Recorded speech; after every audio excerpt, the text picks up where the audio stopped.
Assalamualaikum warahmatullahi wabarakatuh.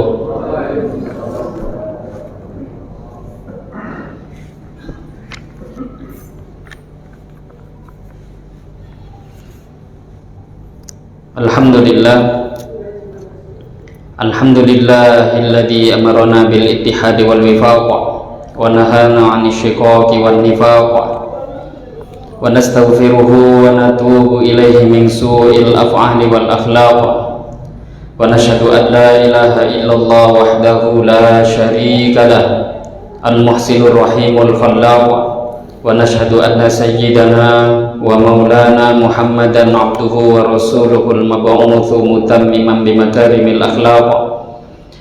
Allahumma salli wa sallim ala sayyidina Muhammadin afdalil khalqi 'alal itlaq wa ala alihi wa ashabihi al-faizina binushil ummati fil afaq.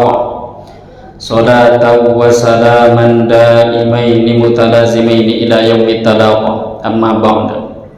Faqad qala Allah subhanahu wa ta'ala fi kitabihil karim ba'da a'udzu billahi minasy syaithanir rajim. Muhammadur Rasulullah walladzina ma'ahu asyidda'u 'alal kuffar ruhama'u bainahum. Shadaqallahul 'azim. Wa qala an-nabiy sallallahu alaihi wasallam may yuridillahu bihi khairan yufaqihu fid din wa innama ana qasim wallahu yu'ti, atau kama qala Rasulullah sallallahu alaihi wasallam. Alhamdulillah, hadirin jamaah salat maghrib yang dimuliakan Allah Subhanahu wa taala.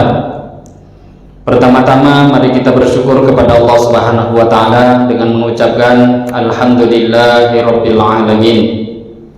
Bersolawat kita kepada Rasulullah sallallahu alaihi wasallam dengan mengucapkan Allahumma sholli ala sayyidina Muhammad wa ala ali sayyidina Muhammad.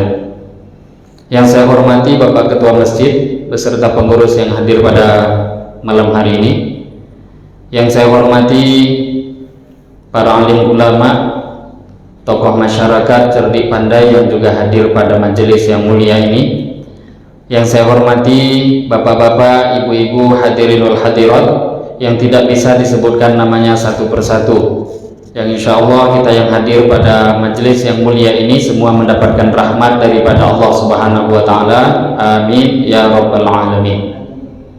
Bapak ibu yang dimuliakan Allah Subhanahu wa ta'ala, pertama-tama mari kita bersyukur lagi dan lagi kepada Allah Subhanahu wa ta'ala atas karunia yang sangat besar yang Allah Subhanahu wa ta'ala berikan kepada kita semua. Dari sekian banyak anugerah, tidak ada anugerah yang lebih mahal melebihi anugerah agama. Anugerah-anugerah yang lain itu anugerah tambahan. Agama ini anugerah yang sebesar-besarnya anugerah. Karena Bapak Ibu yang mulia, dengan anugerah agama itulah nanti kita bisa bahagia di dunia yang sementara ini. Begitu juga nanti akan bisa bahagia di akhiratnya Allah Subhanahu wa ta'ala. Tanpa adanya anugerah agama, seseorang tidak akan mungkin bahagia di dunia, apalagi nanti bahagia di akhiratnya Allah Subhanahu wa ta'ala. Maka mari kita syukuri anugerah agama, sehingga dengan harapan Allah Subhanahu wa ta'ala berikan taufik pada kita untuk selalu mengamalkan agama. Allah Subhanahu wa ta'ala selalu istiqomahkan kita mengamalkan agama dengan satu harapan, ketika Allah Subhanahu wa ta'ala memanggil kita dalam keadaan kita mengamalkan agama, dalam keadaan taat kepada Allah Subhanahu wa ta'ala. Amin ya rabbal alamin. Bapak Ibu yang mulia, pada waktu yang singkat ini antara maghrib dan isya, kita akan lanjutkan pembacaan beberapa kisah-kisah daripada para sahabat yang akan kita dengarkan daripada kitab Hayatus Sahabah, termasuk kitab tarikh sejarah. Kita akan dengarkan bagaimana orang-orang yang sudah disampaikan oleh Allah bahwa mereka itu sudah sukses dunia, sukses akhirat. Jadi sukses itu sekarang standarnya itu setiap orang membuat standarnya. Ada orang yang menganggap kesuksesan itu kalau sudah kaya raya sukses, kalau rumah sudah bertingkat-tingkat sukses, kalau sudah jadi pejabat sukses, nggak taunya jadi pejabat malah ditangkap KPK. Nah, ini definisi kesuksesan itu apa? Allah Subhanahu wa taala memberitahu, faman zuhziha 'anil nar wa udkhilal jannah faqad faz. Orang sukses itu yang selamat daripada neraka, masuk ke dalam surga, itu yang sukses menurut Allah.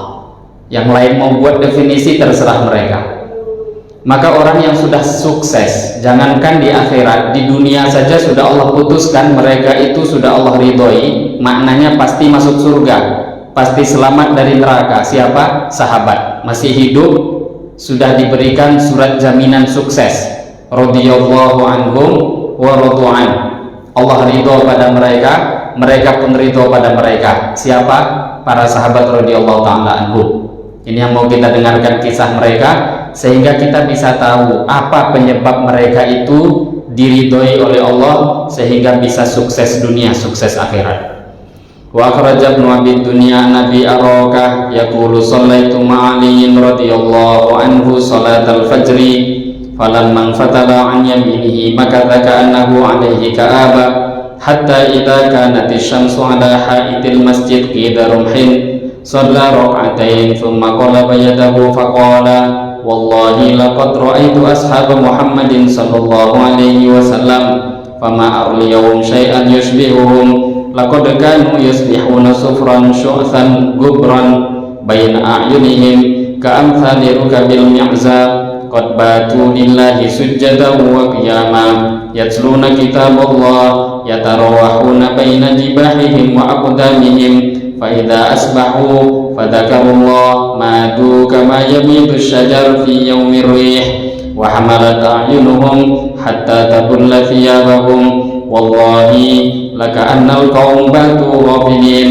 thumma nahadha fama ru'ya ba'da dhalika muftaran yadhaku hatta qatalahu ibnul jama'atu wallahu al-fasiq kada fil bidayah wa akhrajahu aidan Abu Nu'aymin fil hilyah wa ad-Dinawri wal Askari wa Ibnu Asakir kama fil Kanz. Satu riwayat daripada Ibnu Abi Dunya, beliau meriwayatkan daripada Abu Arakah. Abu Arakah bercerita, Ibnu Abi Dunya meriwayatkan daripada Abu Arakah. Abu Arakah bercerita, ini tabi'in, aku sholat satu kali bermakmum dengan sahabat Ali bin Abi Thalib. Ini judulnya. Sebelumnya kita sudah masuk ke dalam ayat-ayat Al-Quran yang menceritakan tentang kemuliaan sahabat. Sekarang kita masuk ke dalam athar-athar atau hadis-hadis yang menceritakan tentang sifat-sifat sahabat kiram radhiyallahu ta'ala anhum ajma'in. Ini hadis atau athar yang bercerita tentang sahabat. Abu Arakah bercerita, aku satu kali sholat bersama Sayyidina Ali bin Abi Thalib radhiyallahu ta'ala anhu, sholat al-fajri, sholat subuh. Jadi sholat pun diceritakan dengan detail, menunjukkan hafalannya rawi yang menceritakan, bukan sekedar sholat, tapi sholat apapun diceritakan. Aku sholat subuh di belakangnya Ali. Falamman fatala an yaminihi makatha, maka ketika selesai beliau pun berpaling ke arah sebelah kanan selesai sholat. Kemudian selepas itu beliau berdiam lama ka'anna alaihi ka'abah, seolah-olah beliau dalam keadaan sedih dan susah. Hatta idza kanat asy-syamsu ala ha'itil masjid fi darumhin shalla rak'atain. Beliau kondisinya seperti itu. Jadi selesai sholat maka beliau mengarah ke arah sebelah kanan, nampak dari wajahnya seperti orang yang bersedih, orang yang susah, sholat subuh. Begitu kondisi beliau sampai matahari pun telah terbit, bahkan matahari telah tinggi seukuran satu tombak. Ini masuk waktu isyraq. Jadi memang ini sunnah seperti itu. Selesai daripada sholat subuh jangan pulang. Kalau ada kajian, alhamdulillah nggak ada yang nunggu zikir, baca Quran sampai seukuran matahari itu terbit sempurna. Baru kemudian sholat isyraq. Kurang lebih nanti kalau ada tulisan syuruk di jam ini tambahkan 16 menit lagi, tambahkan 16 menit setelah terbit, karena sholat pada waktu matahari terbit dilarang. Sholat ketika matahari terbit itu dilarang, harus ada jarak sampai terbitnya sempurna. Kemudian selepas itu sholat rokaatain, beliau pun sholat sunnah 2 rakaat. Kemudian beliau pun membalikkan tangannya dan beliau pun berkata, demi Allah, sungguh dulu aku telah berjumpa, aku dulu berjumpa melihat sahabat-sahabatnya Rasulullah Shallallahu Alaihi Wasallam. Fama arol yaum syai'an yushbihuhum. Tapi sekarang ini beliau jadi khalifah bercerita. Jadi Utsman bin Affan, Sayyidina Utsman bin Affan sudah tidak ada, sahabat Umar bin Khattab juga sudah wafat, Sayyidina Abu Bakar Siddiq radhiyallahu taala anhu juga sudah tidak ada, beliau jadi khalifah. Maka beliau katakan, dulu aku berjumpa dengan sahabat-sahabat Nabi, sekarang ini aku tidak pernah lagi menjumpai orang-orang yang sama seperti mereka. Jadi zaman tabi'in saja itu orang seperti sahabat itu sudah sulit dicari. Menunjukkan sahabat itu bukan orang biasa.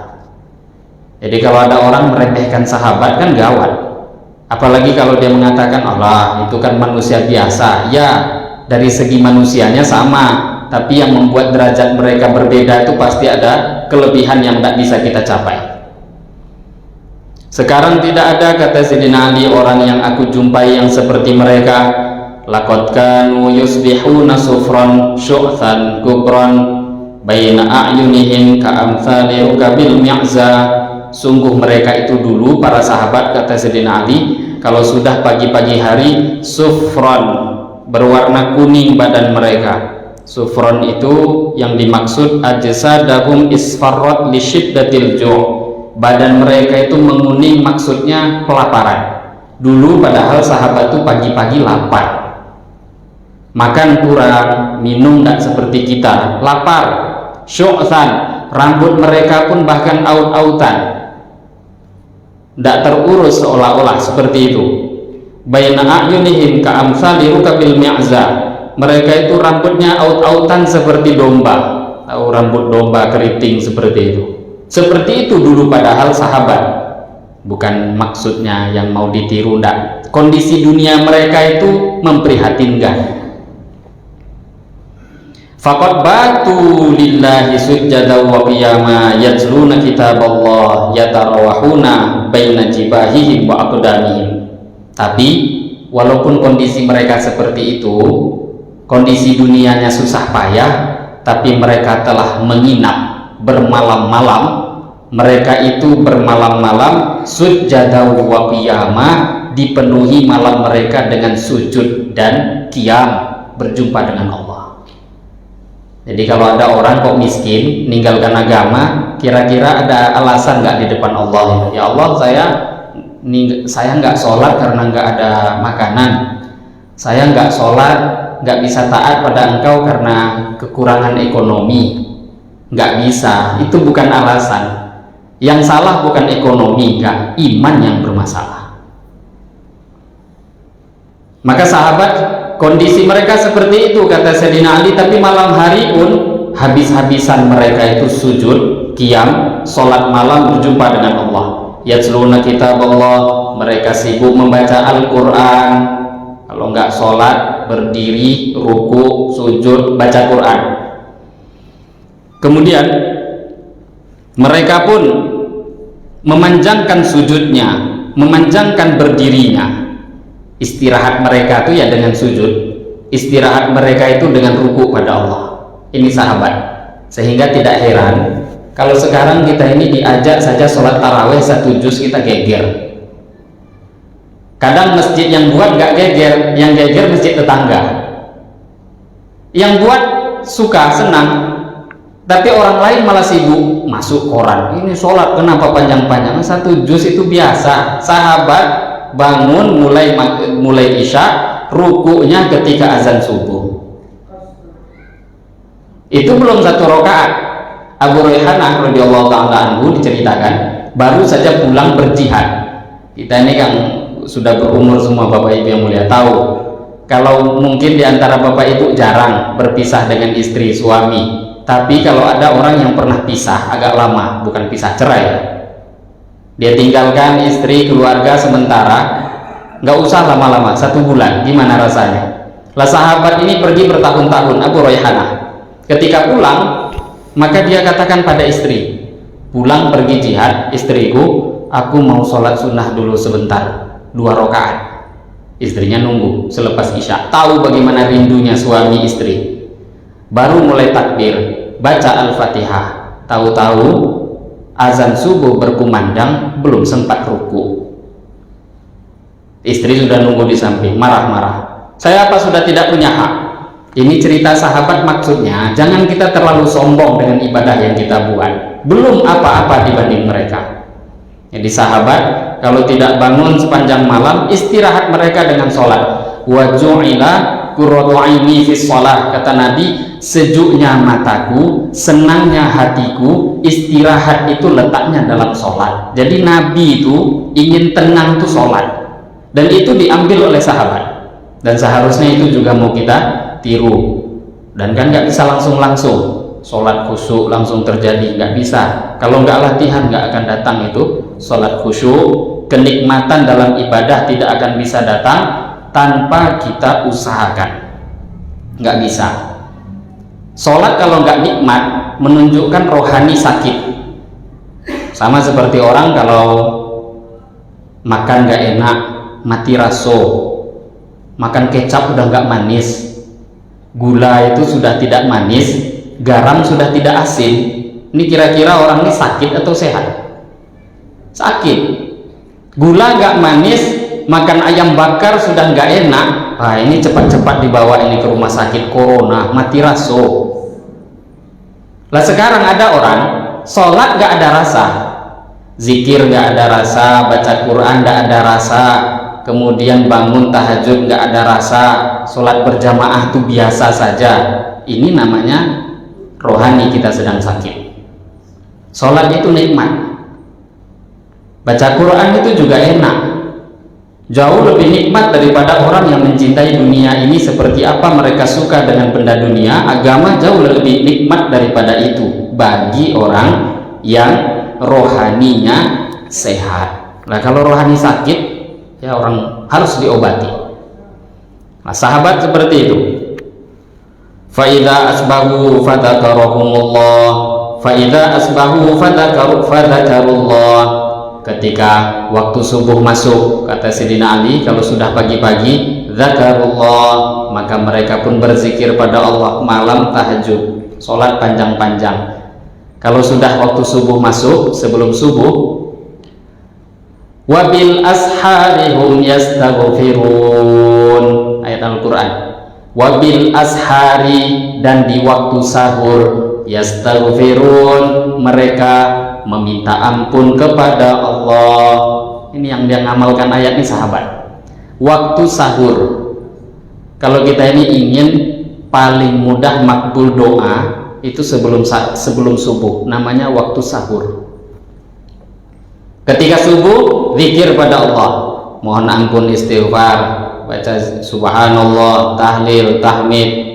Sahabat jelang subuh, fadzakarullah madu kama yamidu syajaru fi yaumir rih, mereka akan condong, badannya tuh miring-miring seperti pohon yang diterpa angin. Nah, ini mungkin orang tuh kalau sudah menikmati zikir tuh nggak terasa kepala badan tuh akan bergoyang.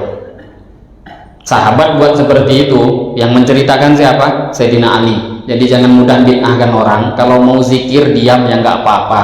Zikir mau bergerak sedikit badan karena memang merasakan kenikmatan, haibah, kehebatan Allah terasa bergoyang, ya itu pun dibuat sahabat.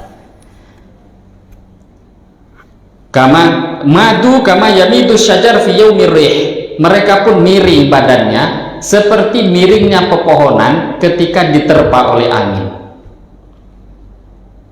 Wa hamalat a'yunuhum hatta tabulla thiyabahum, mata mereka mengalirkan air mata sehingga baju-baju mereka pun menjadi basah. mereka nangis saking banyaknya air mata tuh baju basah. Kita jangankan baju, pipi pun tidak sampai air matanya. Sahabat, hatta tabulla thiyabahum, sampai baju mereka pun basah. Zikir, doa pada Allah, belajar doa. Maka kata Nabi, ini pun juga belajar semua hal. Kita Bapak Ibu yang mulia, mau belajar 1 tambah 1 jadi 2, 2 tambah 2 4, 4 tambah 4 8, 6 bagi 6 1. Itu belajar itu 6 tahun. Butuh waktu 6 tahun baru paham. Lah masa lah sekarang orang mau memperbaiki motor, mau jadi mekanik, itu masuk STM. Melewati STM itu sekolah dulu, SD 6 tahun, SMP 3 tahun, masuk STM 3 tahun, 12 tahun baru mengerti mekanik sedikit, belum pakar itu. Untuk memperbaiki motor butuh waktu. Masa untuk memperbaiki hubungan kita dengan Allah ada orang mengatakan tidak perlu belajar? Memperbaiki hal-hal sepele perlu waktu, memperbaiki hubungan kita dengan Allah apalagi? Untuk menjadi seperti ini perlu waktu.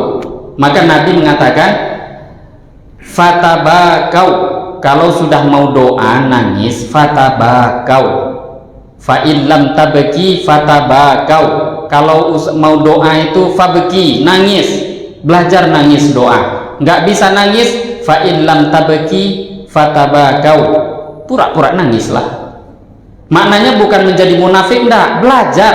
Tampakkan kita itu hajat pada Allah, belum bisa sungguh-sungguh usaha untuk jadi sungguh-sungguh. Maknanya di sini perlu belajar. Wallahi laka annal qaum batu ghafilin, tapi kata Sayyidina Ali, demi Allah pada zaman sekarang ini, sekarang beliau katakan kaum yang dimaksud di sini generasi setelah sahabat tabi'in. Sekarang ini orang-orang malah jadi orang lalai. Dulu sahabat gunakan waktu seperti itu, tapi sekarang orang lalai. Tsumma nahadha famaru ya ba'da dzalika muftaron. Kemudian beliau pun pergi selepas berbicara seperti itu. Sayyidina Ali pun pergi. Kemudian famaru ya ba'da dzalika muftaron yadhaku hatta qatalahu ibnul jama'atullah. Beliau pun pergi, kata Abu Arokah yang meriwayatkan hadis ini, beliau pun pergi berdiri selesai doa. Maka beliau selesai menceritakan kisah sahabat tadi, beliau pun pergi. Selepas itu aku tidak pernah melihat beliau lagi tertawa sampai akhirnya dibunuh oleh Ibnu Muljam laknatullah alaih.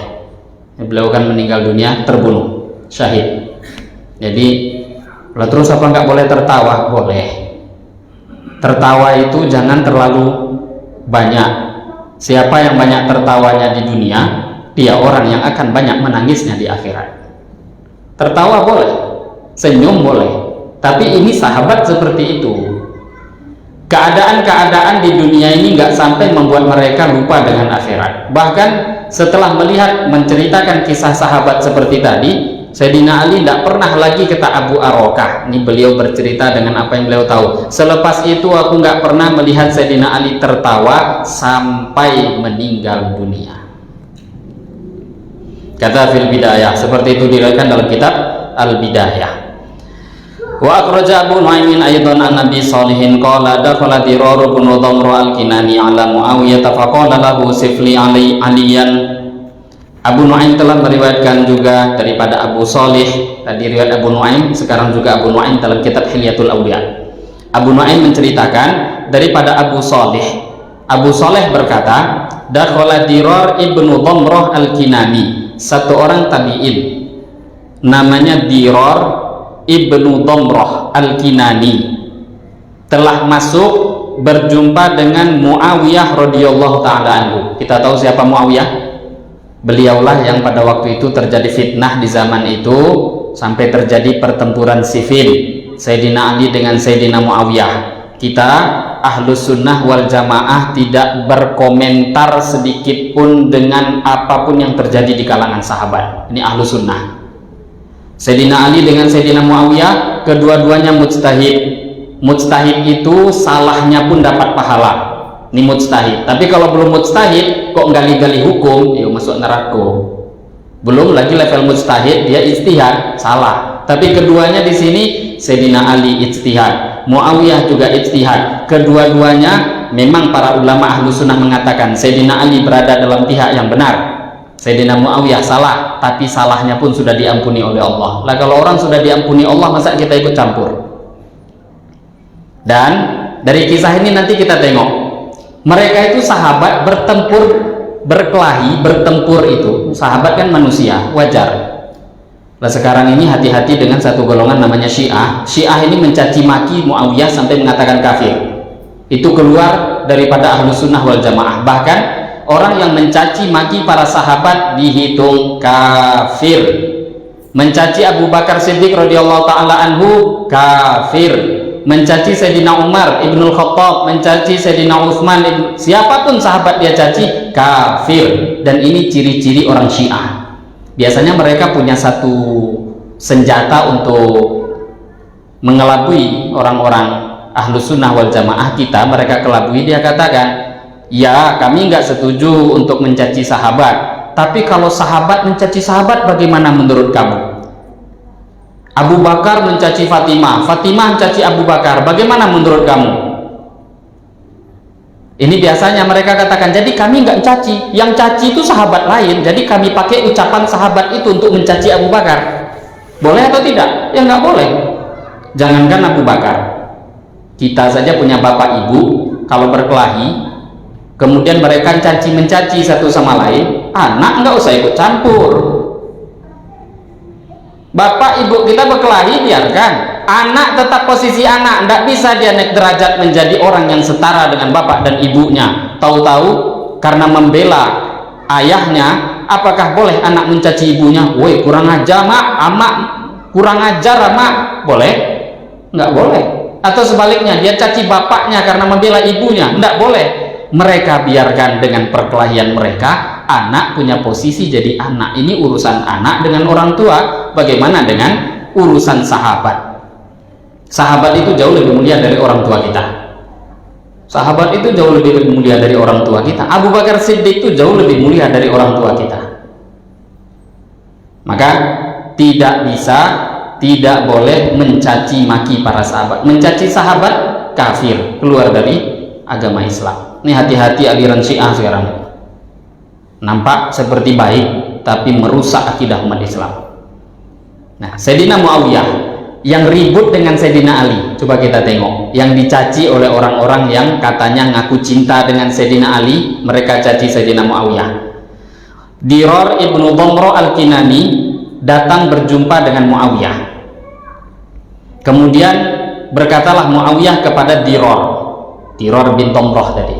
Kata Muawiyah radhiyallahu taala anhu, wahai Dirar, sifli aliyan, tolong engkau ceritakan kepada aku tentang sifat-sifatnya Sayyidina Ali. Ini kata Muawiyah, Dirar, kamu kan kenal dengan Sayyidina Ali, akrab, tolong ceritakan Ali itu seperti apa. Faqala awatu'fini ya Amirul Mukminin, wahai Amirul Mukminin Muawiyah, hendaklah engkau maafkan saya tidak mampu untuk cerita seperti itu. Qala la mu'fika, enggak, saya enggak maafkan, kamu harus cerita. Qala amma idza la budda, ya sudah, kalau memang saya enggak bisa menghindar kecuali cerita, akan saya ceritakan. Fa innahu kana wallahi ba'idal mada syadidal quwa. Sayyidina Ali itu beliau sangat panjang perhitungannya, jadi apa-apa tuh beliau perhitungan dengan panjang lebar, panjang. Pemikiran beliau itu panjang. Kemudian orang yang betul-betul panca indranya semua digunakan dengan luar biasa, itu Sayyidina Ali radhiyallahu taala anhu. Yaqulu, beliau kalau berbicara itu luar biasa. Kalau sudah menghukumi seseorang, wa yahkumu adlan, menghukumi pun juga pasti adil. Ini kita judulnya tadi sifat-sifat sahabat dalam hadis. Lah ini Sayyidina Ali ini kan sahabat. Ini sifatnya.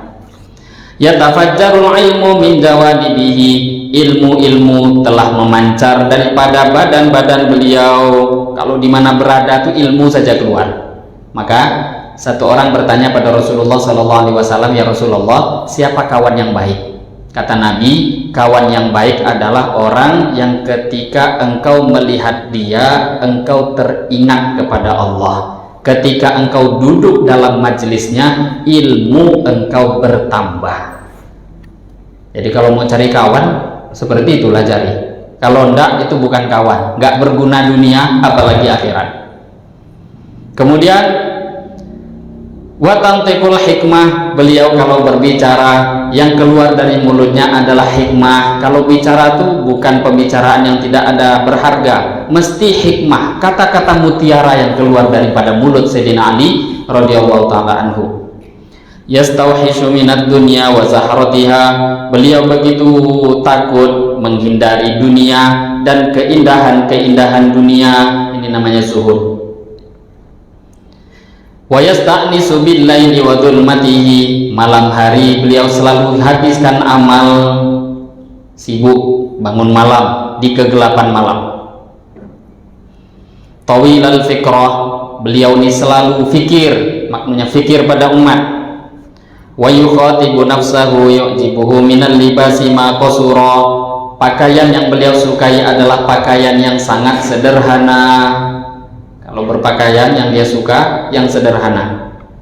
Wa minat ta'ami ma jadiba, kalau beliau makan, yang beliau makan adalah makanan yang kasar-kasar.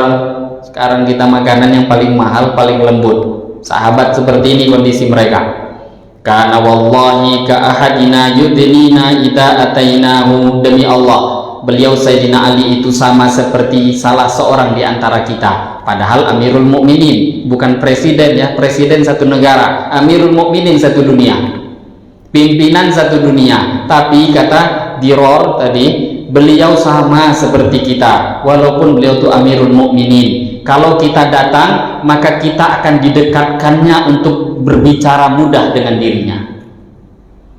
Wa yujibuna idza sa'alnahu, kalau kita bertanya, maka beliau pun akan langsung menjawab. Nggak pilih-pilih orang. Sekarang tambah terkenal, tambah sulit diajak bicara. Wa kana ma'a taqarrubihi ilaina wa qurbihi minna la nukallimuhu haibatan lahu, tapi walaupun beliau begitu dekatnya dengan kita, terus berbaur dengan kami, tapi tidak ada yang berani berbicara satu orang pun kepada beliau. Haibatan lahu, karena begitu hebatnya wibawa Sayyidina Ali. Ini sifat Nabi turun pada sahabat. Walaupun memang orang-orang pada waktu itu mendekat bisa bicara mudah, nanya itu langsung dijawab, tapi nggak ada yang berani kalau sudah duduk di depan Sayyidina Ali itu nggak ada yang berani nanya. Semua diam. Kenapa? Haibatan lahu, wibawanya begitu besar. Kalau kita malah menyusahkan jadinya. Enggak, begitulah Sayyidina Ali. Luar biasa, sifat Nabi pun turun kepada mereka. Fa'idha tabassama fa'an mithlil lu'lu'il mangdhum, kalau beliau sudah tersenyum maka seperti mutiara yang tersusun, menyenangkan hati orang. Yu'addimu ahladdin, beliau mengagungkan ahli-ahli agama, padahal beliau sendiri ahli agama. Muftinya ya beliau, imamnya beliau, khotibnya beliau, pimpinannya beliau, sifatnya yu'adzimu ahladdin, orang yang ahli agama akan dia muliakan, orang soleh, ulama. Yu'adzimu ahladdin wa yuhibbul masakin, dan beliau mencintai orang-orang miskin. La yatma'ul qawiyyu fi badlihi wa la ya'asul dha'if min adlihi, orang-orang yang kuat pun tidak akan menjadi berbuat zolim karena merasa kuat. Begitu juga orang-orang miskin nggak akan putus asa dengan keadilannya. Ini harusnya wataknya pimpinan harus begitu. Sekarang kalau orang itu sudah miskin, kalau sudah ada masalah masuk ke pengadilan atau kemana, yai'as, orang miskin langsung putus asa. Apalah, awak ndak siapa-siapa, ndak punya apa-apa, ya pastilah ndak ada harapan.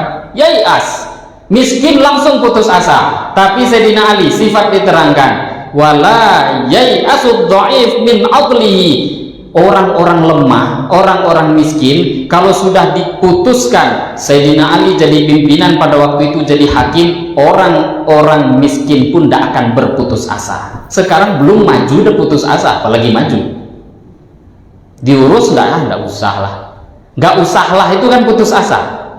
ndak baguno. Tapi seorang pemimpin contoh yang benar seperti Sayyidina Ali. Wala yai'asud dha'if min adlihi fa ashhadu billah laqad ra'aituhu fi ba'di mawaqifihi wa qad arqal laylu sudulahu wa qarat nujumuhu yamilu fi mihrabihi qabidan ala lihyatihi yatamalmalu tamalmulas salim wa yabki buka al hazin. Demi Allah, aku bersaksi, kata beliau yang menceritakan tadi, aku bersaksi, Diror ibnu Damrah, aku bersaksi, kata beliau, aku melihat Sayyidina Ali berdiri di mihrabnya. Pada waktu itu beliau berdiri di mihrabnya. Beliau telah tenggelam di dalam sholat, tenggelam bintang-bintang. Beliau pun tenggelam juga di dalam ibadahnya. Yamilu fi mihrabihi qabidan ala lihyatihi. Beliau pun berada di dalam mihrabnya, menggenggam jenggotnya sendiri. Yatamalmalu, beliau pun ketika memegang jenggotnya malam hari ibadah, yatamalmalu, bergetar, bergoncang, gemetaran, tamalmulas salib, seperti bergemetarnya orang yang disengat oleh binatang berbisa. Saya alhamdulillah seumur hidup belum pernah digigit oleh binatang berbisa. Semoga dijaga Allah sampai mati. Tapi siapa yang tahu, orang kalau sedang digigit ular berbisa, naudzubillah, kobra, digigit kalajengking, seperti apa gemetarnya? Beliau ketika ibadah malam hari gemetaran seperti orang yang sedang disengat oleh binatang yang berbisa. Di sini dikatakan as-salim, ini sebagai tafaul kata para ulama. As-salim itu artinya orang yang sehat.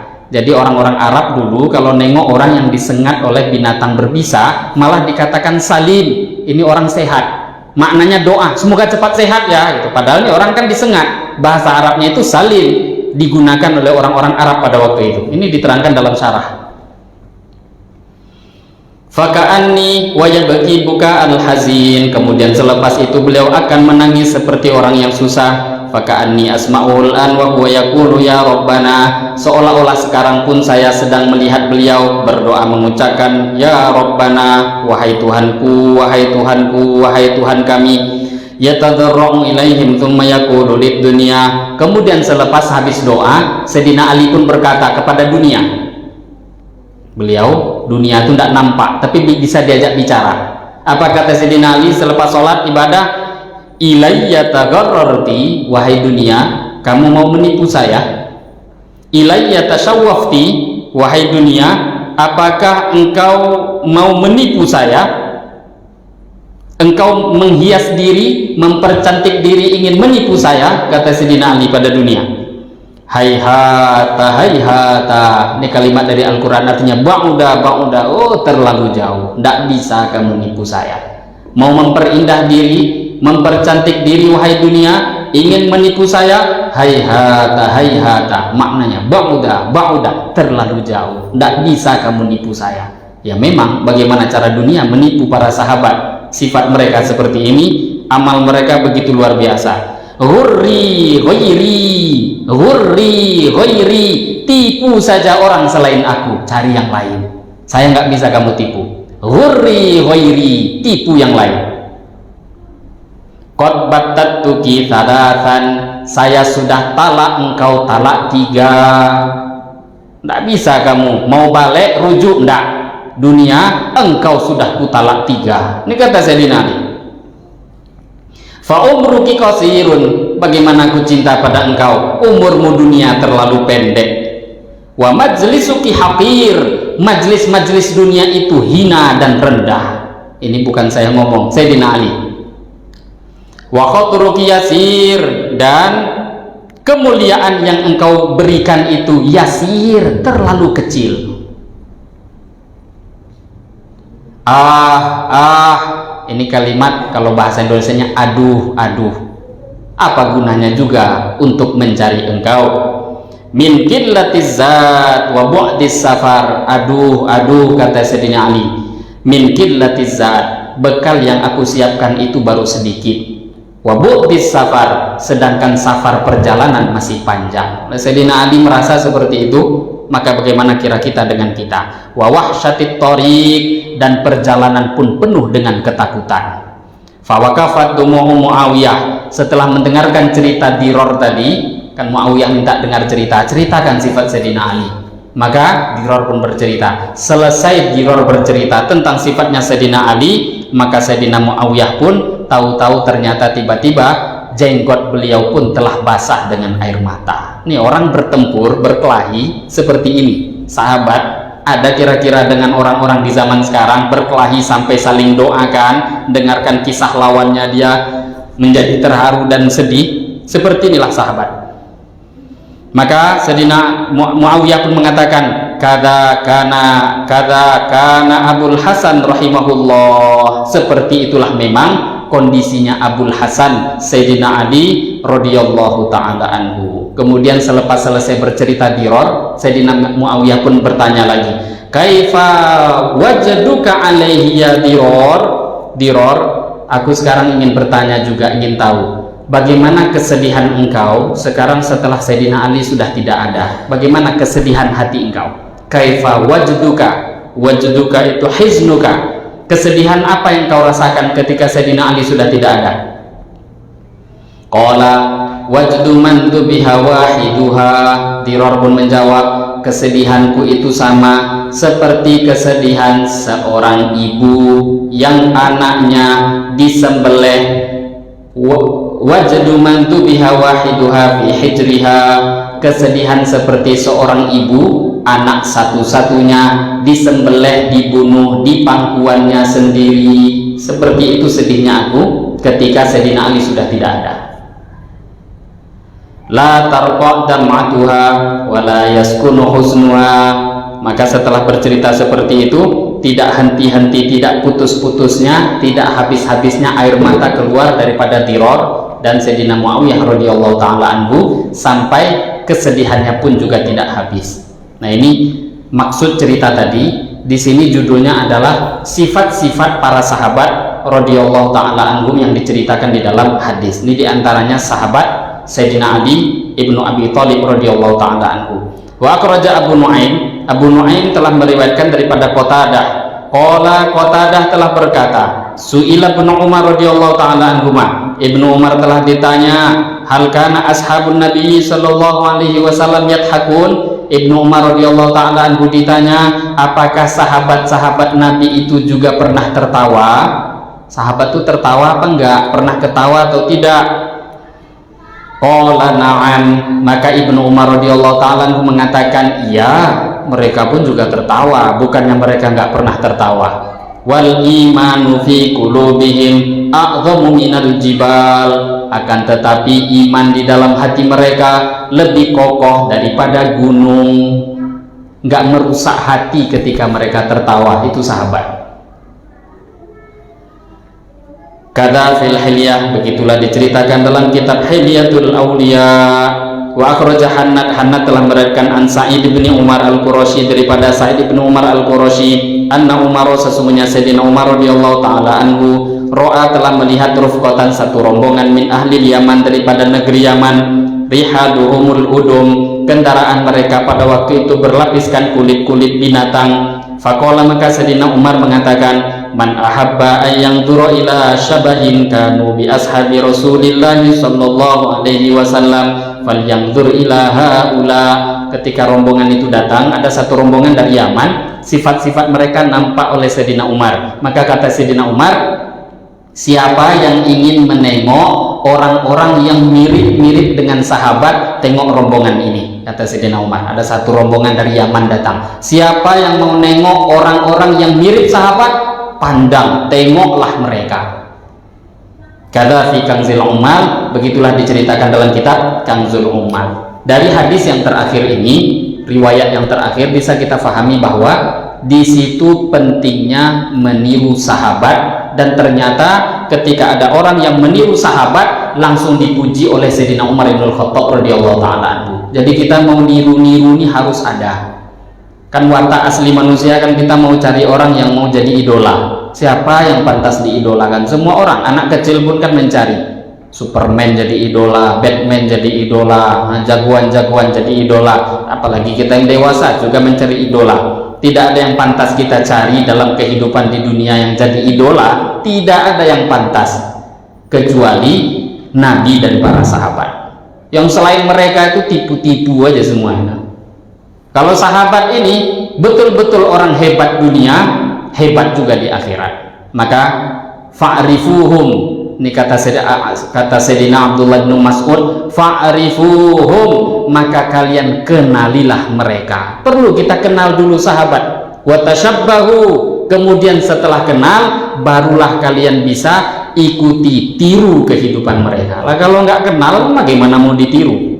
Itu maksud tujuan kita, sedikit mendengarkan kita kisah-kisah daripada hayatus sahabat, kehidupan cerita daripada para sahabat, sehingga ada timbul kerinduan, kecintaan, rasa sayang kepada orang-orang soleh. Harapannya satu, mungkin kita belum sampai tingkatan jadi orang soleh, tapi siapa yang cinta kepada satu kaum, maka nanti di akhirat akan dikumpulkan oleh Allah bersama mereka. Ya semoga dengan cinta kita pada mereka, Nabi dan para sahabat, tidak mustahil kita pun juga dapat keberkahan mereka di dunia ini sebelum nanti mendapatkan keberkahan yang sebenarnya di akhiratnya Allah Subhanahu wa Ta'ala. Ini sudah hampir masuk jam Isya.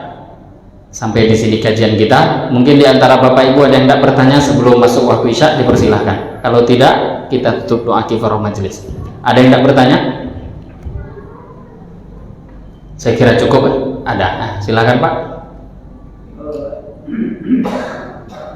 Ini tidak bertanya Ustaz, tapi meminta. Kalau kita tengok dari penyampaian Ustaz tadi, itu kan cepat, tepat, akurat, sehingga tidak nampak tele-tele. Yang menjadi permintaan kami, saya terutama, bisakah kitab atau buku yang Ustaz sampaikan itu kami pelajari atau kami kopikan? Jadi kitab Hayatus Sahabah ini sudah ada terjemahannya. Kalau Bapak beli online pun, kalau tidak pandai online, tanya anak-anak kita yang muda itu ada itu. Tulis kitab Hayatus Sahabah, Hayatus Sahabah, karangan Maulana Yusuf Al-Kandahlawi. Tapi ini sedikit tambahan dari saya, namanya kitab itu kan terjemah. Terjemah ini kan simple. Dan kitab Hayatus Sahabah ini kitab yang namanya kitab tarikh, potongan-potongan hadis yang bukan berbentuk cerita lengkap seperti Nabi mulai lahir, bukan urutan seperti itu, tidak. Kalau memang nanti setelah membeli terjemahannya itu dibaca sendiri bisa, tapi nanti ada beberapa, dan itu nggak sedikit, nanti ada juga kisah-kisah yang agak rumit, maka nanti tanyakan kepada ustadz yang pakar di dalam bidangnya. Jadi silahkan baca, terjemahannya ada. Ini kitab satu jilidnya saja tebal, sedangkan dia 3 jilid besar.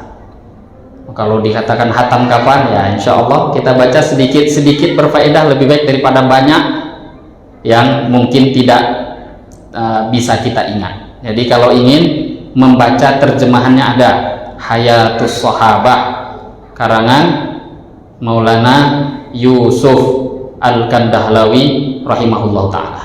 Jadi bisa dicari di Tokopedia, entah di Lazada, Bukalapak, itu saya tengok sudah ada semua. Tapi ya tadi, pengarang dengan nama kitab jangan salah, karena judul kitab tuh banyak mirip-mirip. Itu kalau salah tulis, salah ketik, nanti yang datang beda. Terjemahannya juga insya Allah 3 jilid. Ada 3 jilid dan nggak mahal. Karena yang mengarang kitab ini nggak ada hak cipta, walaupun banyak yang beliau tidak ambil, jadi harganya murah. Mungkin satu kitab yang tipis tuh, satu kitab yang tebal pun harganya paling 50 ribuan.